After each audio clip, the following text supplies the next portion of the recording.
Hi guys, welcome to my channel. How are y'all doing today?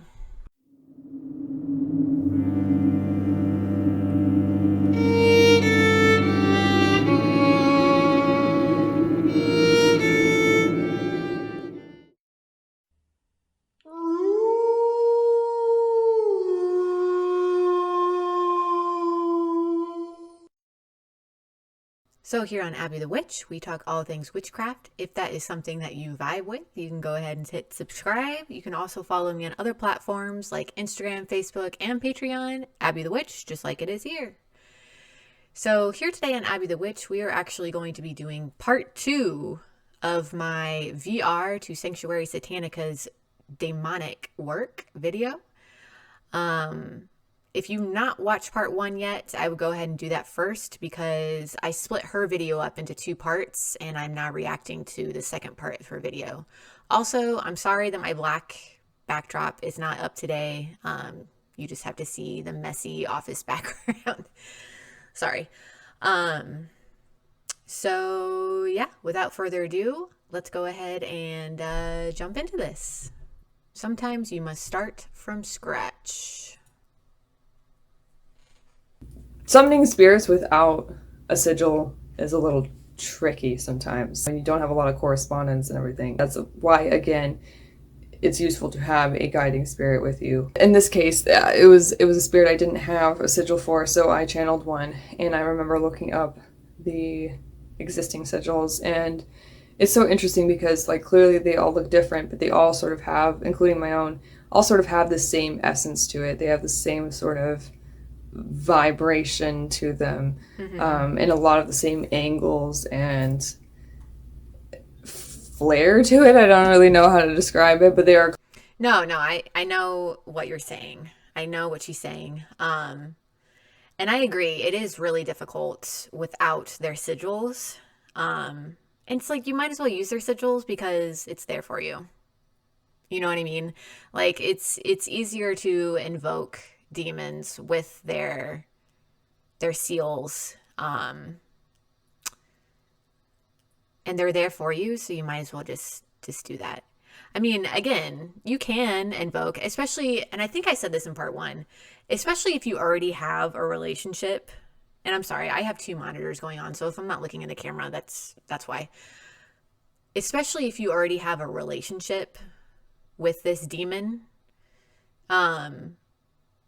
it's a lot easier to invoke them with or without the sigil. It's a lot easier because you already have that like kinship with them. You already have that relationship with them. In my experience anyway. Maybe Angela disagrees, I'm not sure. But yeah, you might as well use the sigils because it's easier and they're there for you, right? And if you're not sure what the sigil is, yeah, you can always channel it. I did that with, I forget who it was.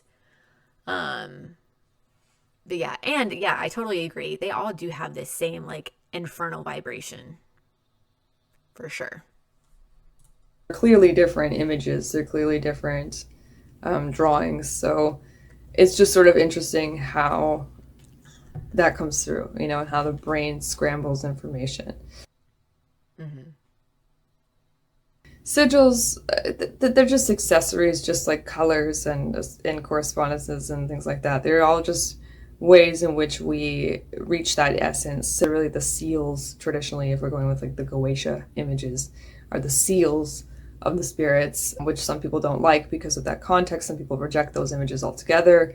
I do not. I find them quite iconic and beautiful, reliable, have that spirit, have the recognition. Sometimes I need to work with more private sigils. That just happens.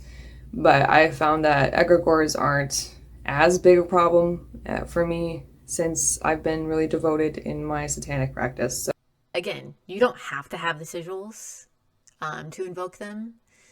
I have found that too. But again, it can make it easier, you know? So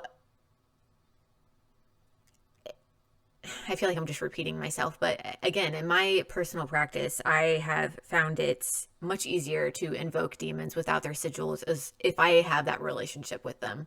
So here's my kind of like opinion on the Goetia and like tapping into that whole thing. It's all there for you. my thing is you might as well use it, but in your own way. Like, obviously, just like I said in part one, I'm not going to go approach a demon in a Solomonic type of way, right? I'm not going to use that approach, but I am going to steal that information. Like I said in part one, my occult tarot deck, the creator of that deck actually said, oh, demons are jealous of us, blah, blah, blah, blah, blah. The angels control them, and, like, obviously he's full of shit and I disagree with him. But I'm still going to use that deck. You know what I mean? Like, I'm still going to use those sigils. I'm still going to use those seals. So yeah. Shadow illuminated. A big thing that I feel like I have a hard time communicating with people who ask me about demonic work is, yes, this is shadow work. Yeah, 1,000% this is shadow work. You're going to have shadow work like you've never had before. Now, when I say shadow work, I'm not talking about sitting there and journaling or hugging yourself and feeling your feelings. I'm talking about nothing wrong with those things. A real uprooting of a pattern, facing the worst fear within yourself, dead on, completely unexpected. The shadow is what we're not aware of. And it's really hard to sit down and journal what we're not aware of. On some level, if we're sitting down to do a shadow work exercise, we have some idea of what we're going to be feeling and what we're going to be thinking about. There's some reason why we're doing the shadow work, right? Oh, I want to work on my childhood trauma. I want to work on my ability to love. I want to work on my relationship to money. We all have like these things that we go into shadow work wanting out of it. And even just from that, we already know what it is we're dealing with. And that's not really a shadow. Mm-hmm. Behind that is shadow. Definitely mm-hmm. behind that is shadow. Mm-hmm. But that's the mask shadow's wearing. And mm-hmm. yes, you can uncover all these things about, traumatic memories, but none of that really does anything. Helps you heal. It helps you understand why you're not healed, which may be part of the process for you. It is for many people, myself included. But when you actually move into being healed, healing and being healed, those are two different things. You're going to be dealing with shadow, which is unpredictable. And once you are aware of it, it's no longer shadow. So that's how the shadow is constantly morphing, constantly changing, and does not go away, and shouldn't go away because it's an important part of your psyche. Demons just bring that shit right up. It's not really a way to prepare for it, but you just sort of get used to that feeling. Some demons will be a little more patient with you and maybe not just dump on you right away. But you're going to feel intensity regardless. You're going to feel different, especially in a first encounter with a demon that you really vibe with. You're going to have that experience where you feel very different than you've ever felt before.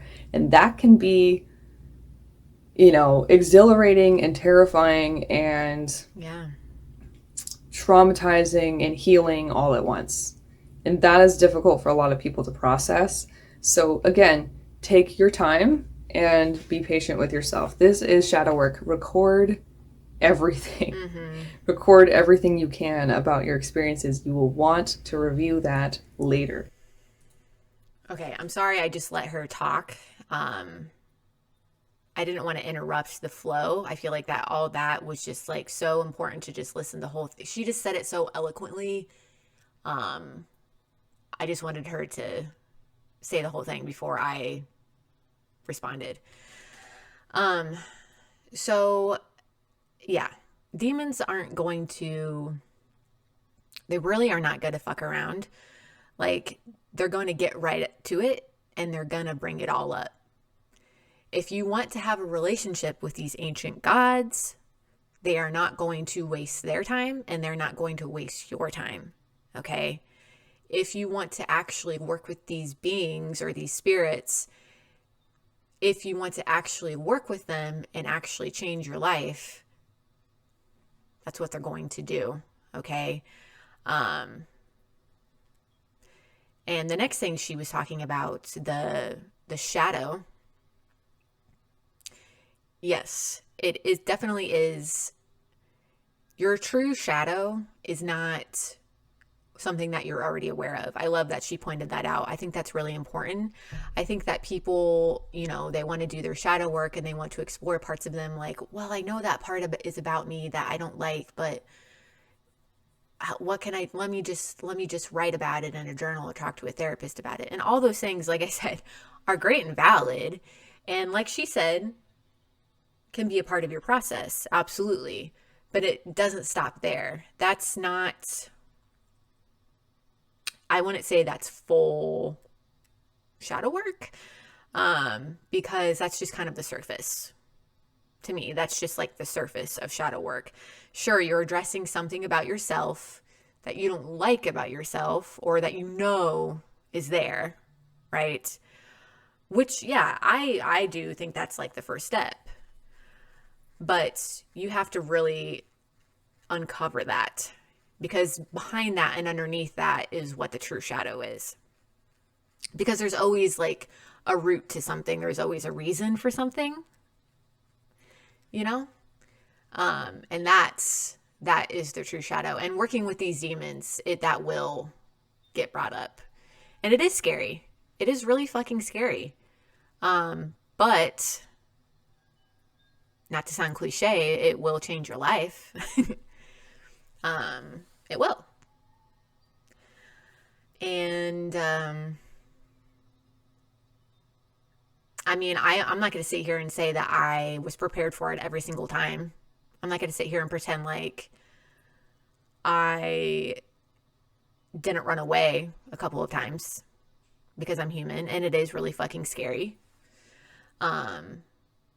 But if you are just patient with yourself, give yourself grace, we're all human, it can really pay off. So, yeah. Fear and... If you've made it this far in the video and you still have the belief that demons are out to get you, and that demons are just bad baddies that are gonna be mean and cause evil and havoc just cause, with no motivation whatsoever, no reasoning behind it and whatever, then why are you even trying to talk to them? Right. Surely you know all of that shit is bullshit.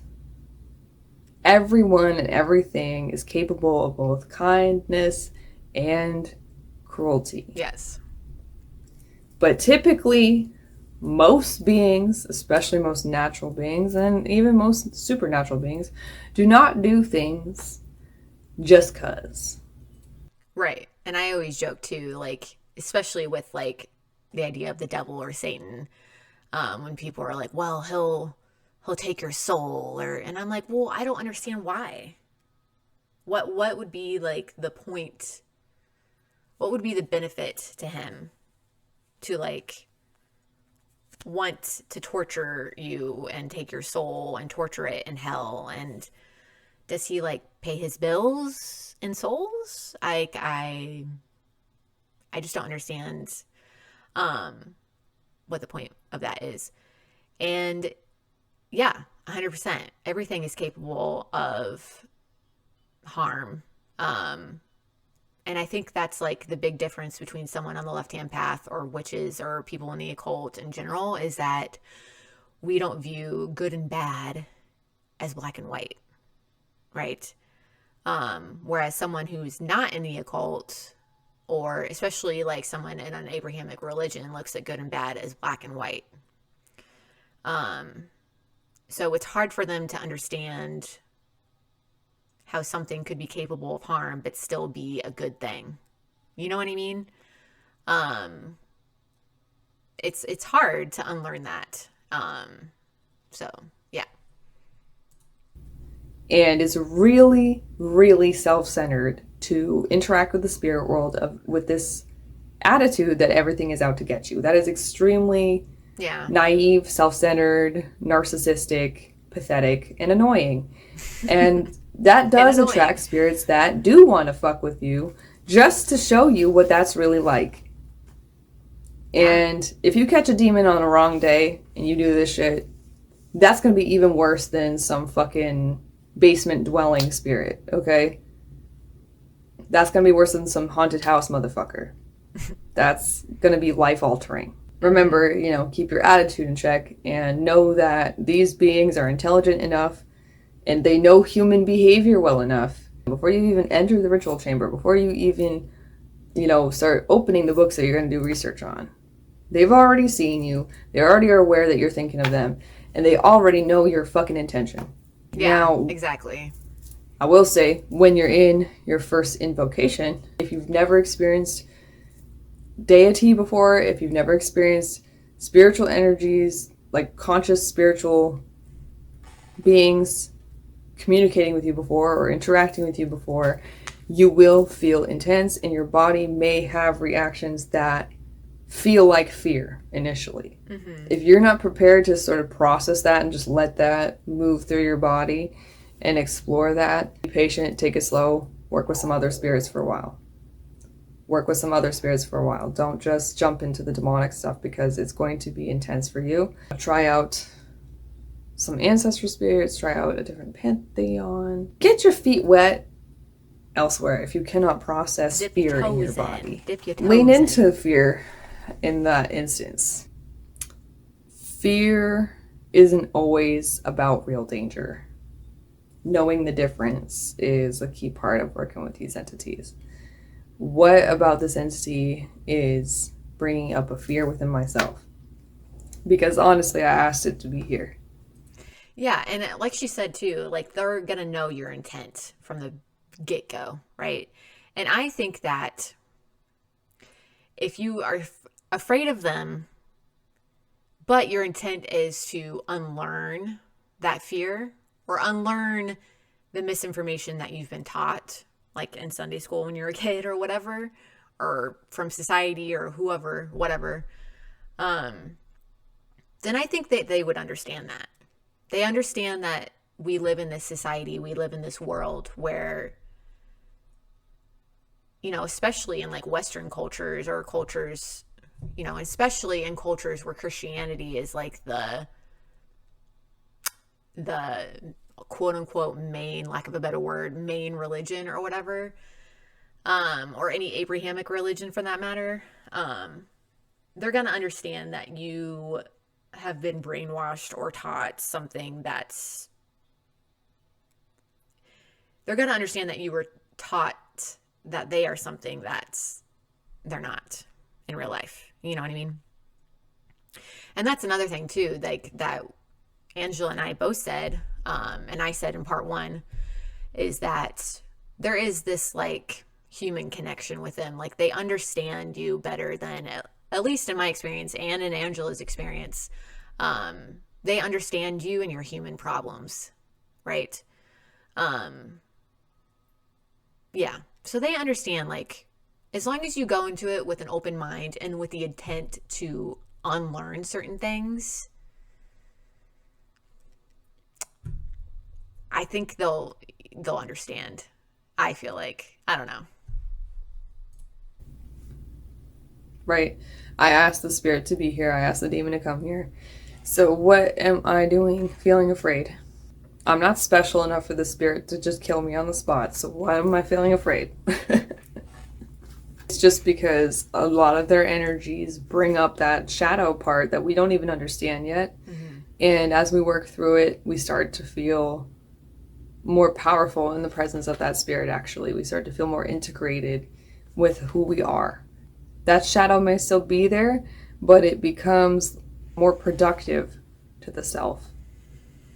And enough about it is no longer shadow, that it's integrated. It still has to be checked on every once in a while, mm-hmm. but it moves with you instead of against you. Sacrifice change. If you try to control an ancient god that used to receive human sacrifice, quite a lot of evidence that it's possible that people did sacrifice their newborns to Moloch. That's something quite valuable to human beings. So working with Moloch now, he may accept some more, law-abiding offerings now. It's intense work. Where we fall short, we have to make up the difference in our work. That's what I mean when I say we must pay an equal amount for the things we want, and we do. That's not always in the things that we think we're offering back. Sometimes the difference is made up in other ways. That's not always a bad thing. You do the work, it works out in your favor, and it's a beautiful thing. But if you skip on that, you're going to have to do a lot of catching up at best. Yeah, it's a two-way street for sure. They do all these things for you. I mean, it's just like a relationship. Like, if my husband gave me all of these presents for our anniversary every year, but like I never gave him anything, like he'd be pissed and his feelings would be hurt and he wouldn't want to keep doing that thing for me every year. Do you know what I mean? So it's like, it's not like, oh, baby's up. Okay, sorry. I had to. Oh, there's my doggy in the background. Hachiko. Hachiko. Hachiko. Baby girl. I had to stop recording because my son was crying. But I think we're okay now. I'm sorry if you can hear him in the background. He's watching Miss Rachel on YouTube. So if you can hear that, I apologize, but it is what it is. Anyway, like I was saying, yeah, it's a two-way street. Like I was saying, like if your partner gives and you don't give anything back, like you can't expect them to keep going like that. You know what I mean? Or for your relationship to flourish.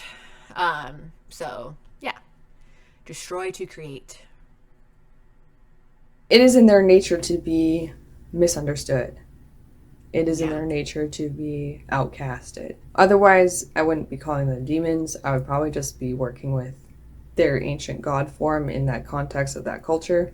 But because they have changed with us, and they've adapted with us, and they have the ability to sort of be removed from the stark, stiff thrones of the typical standards of divinity, they have a lot more ability to present in different personalities and to relate to us in ways that are very intimate and very daunting for a lot of people if they're used to the sort of distance between someone who is worshiping a deity and the deity itself. I'm not saying that you have to worship demons to work with them. I know a lot of people have a complicated relationship with the word worship. To me, that doesn't mean like what other people seem to think it means. Like, to me, it doesn't mean submission. It doesn't mean groveling. It means simply revering and honoring and celebrating the energy in my life, the energy around me, how I relate to that energy, what that energy offers me. That to me is a lot of fun, and that to me is like how I really work with them. Is I get to know them and I talk with them. Really, talking isn't always speaking. Sometimes it's just getting into state at the altar and like creating art. Yeah. You know, these demons, these ancient gods, are used to being, no pun intended, demonized, right? So it's funny because the joke is on the people who demonize them, because that actually worked out in their favor, I feel like, kind of like what she was saying. And I have gotten to the point too where I am okay with the word worship.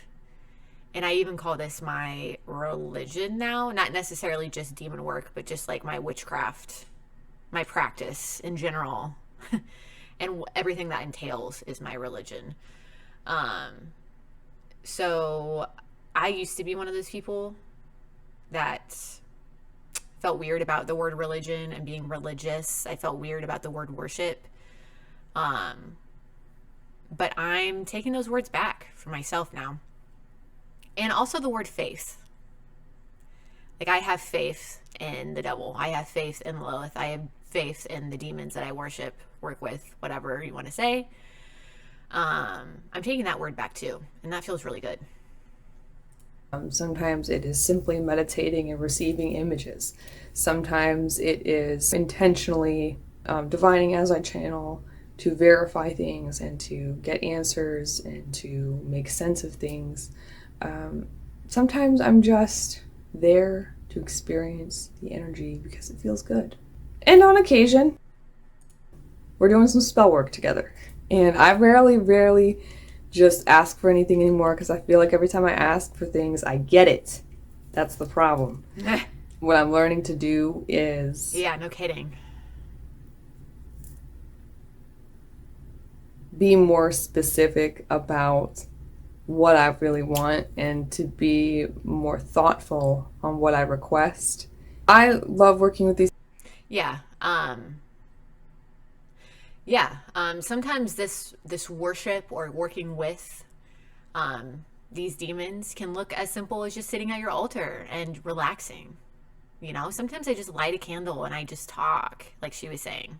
Seriously, it doesn't have to look ceremonial and huge and grandiose. It doesn't have to be that. It can be that if you want it to from time to time, but don't feel like you have to do that every single time, especially after you have built this relationship with them. And even at first, it really never has to be this high magic ceremonial type of thing. It really doesn't. If that's your thing, then that's beautiful too, and I'm sure they would appreciate that too. But just do, I have found that just doing what feels special to you, if you offer that to them, they appreciate that, you know, because they know that that means something to you. Like for me, taking the time to even go to my altar and light a candle and cleanse myself and talk to them is special, you know, and they appreciate that. They appreciate the time I have given to do that, because it's hard for me, especially right now, with having a little toddler and everything. So, you know, and that kind of goes for how you work with them in general, but especially offerings too. Sure, you can ask them what they would like as an offering, but I have found that they also really appreciate things that are special to you, that mean something to you. If you're not sure what to give them, you can always give them something that means something to you, right? So yeah. These spirits, they are some of the most supportive and uplifting entities that I've ever worked with. I feel like I've accelerated so much in my path to enlightenment, you know, my overall spiritual goals with the demons so much faster than I was with other deities, and that's not to knock other deities. It's just that demons work differently and destruction does work a bit faster than creation. If you're not ready to embrace the destruction a bit in order to create in this place, it's more work. It may be faster, but it is more work. You're getting more work done in a shorter period of time. You can become sort of obsessed. So if that happens, just, you know, slow down a little bit, do some grounding exercises. There's other times where you're going to want to be obsessed, so have at it. Right. No, I totally agree. I have literally had to make myself, it's just like a back and forth type of thing, you know. It's like taking a break from working on yourself, even, you know, if you want to look at it that way. Just like chill for a while. Sometimes you need that. Like don't think about what you need to work on. Don't think about your shadow work. Don't think about what, you know, sometimes you do just need to take a break. Do some grounding, do some cleansing, and just chill, you know? And then you can get back into it because you have a more clear mind. Clear mind as in like a more like rested, not as noisy mind. You know what I mean? Yeah. The alchemy of hell. My concern when I sat down to record this was to build compassion for these entities, to build respect for them, because they offer us so much and they give us so much. And even when we feel like things are going wrong with them, like I said, if you're able to pick yourself up, if you're able to learn from the experience, if you're able to break the cycle, the rewards come in Heaps. plethora.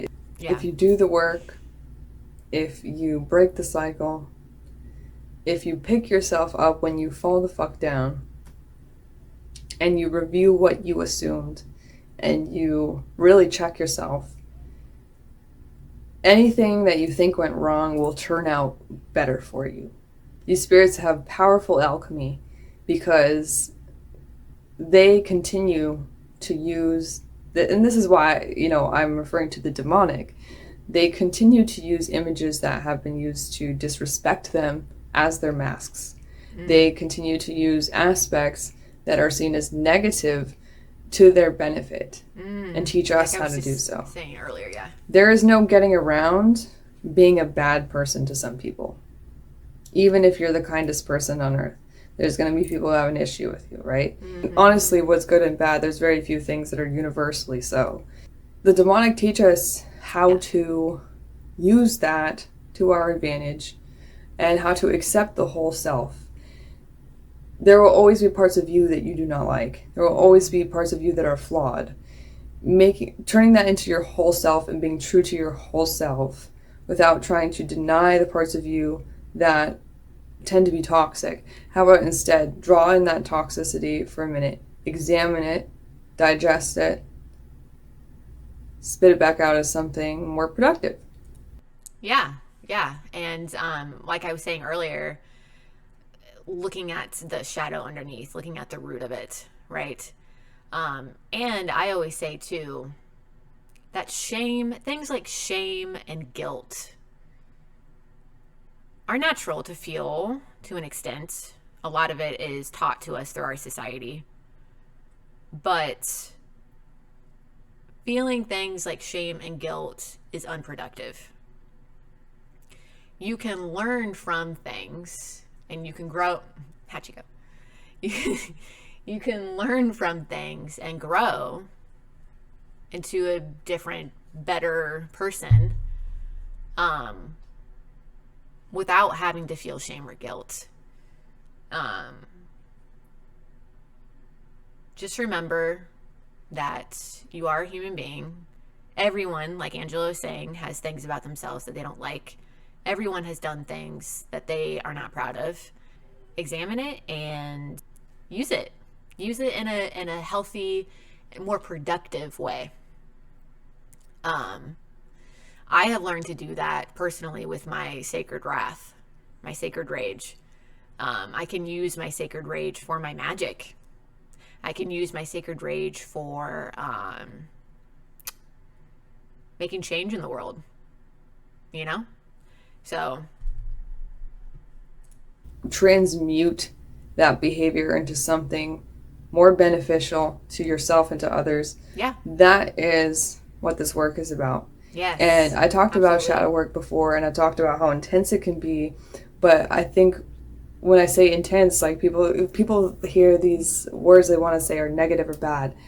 When I say intense, the intensity is also in the light experiences, and the intensity is also in the immense care, tenderness, respect that I receive from these spirits. They know what it is like to be disrespected, to be outcast, to be ignored, to be devalued. They understand all of this literally because they have been literally demonized. So they understand all of this. So if you have been through that, they hold that space for you in ways that other spirits just simply cannot. Yeah. And human beings, a lot of human beings simply cannot. And if you've never had anyone hold that space for you, that is intense. That is intense to go through. Because there's always things that we don't talk about as people, right? That make us feel a little off or whatever. If you're ever anyone who's felt excluded, there's probably some things you have talked about with others and there's things you haven't. Mm-hmm. And the demon already knows this. The demons are open to anyone, but they are not for everyone. Mm-hmm. So if it's not for you, that's okay. Doesn't necessarily mean there's anything wrong with you. It just means that your vibration and theirs just not vibing right now. She might be about to say this. I'm not sure. I can't remember. But it might just not be the right time for you either. Right? There's been a couple of times I tried working with demons and the lessons that they gave me were too intense. Way too intense. Way too intense. I started working with one demon right after a very traumatic event in my life a couple of years ago, and I just couldn't deal with it. I just couldn't handle it. I couldn't handle it. It wasn't because it was like, again, it was for the best. It was destruction before the beauty, right? But the destruction part was just too intense.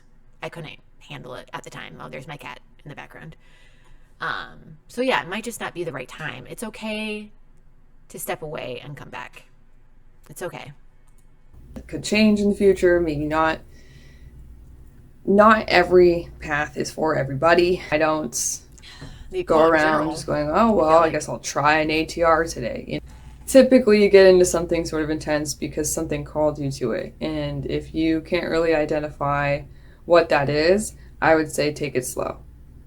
See if there's a reason why you're curious, if there's a spirit that sort of stands out to you over and over again. Now, you know, be wary on social media. There's sort of a demon of the week thing that goes on, but just be aware of your own experience versus the algorithm. I want to encourage creativity from those who are curious. I want to encourage people to share personal gnosis, even if it differs from the seeming collective agreement. Some things should be in common. There should be some overlap if we're all talking the same spirit.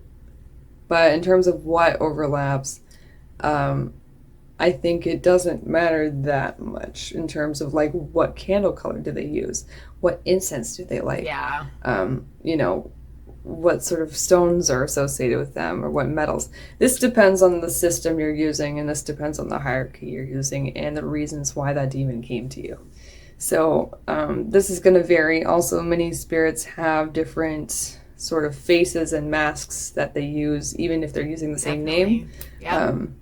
You know, astrologically, I've been doing some research, and astrologically, Asmodeus, I like to use him as an example because he's so versatile. Asmodeus has like 3 major aspects in astrology.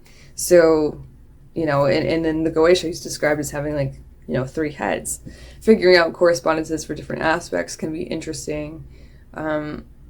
Sometimes a spirit will sort of shift itself to the work you're doing and recommend things to you, and you're misinterpreting it as their offerings when really they're trying to give you a spell. So that's all the advice I have for now. Yeah, and I kind of like what she and I were saying earlier too. It's they understand us really, really well.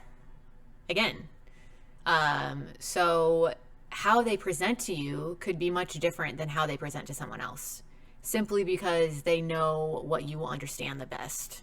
You know.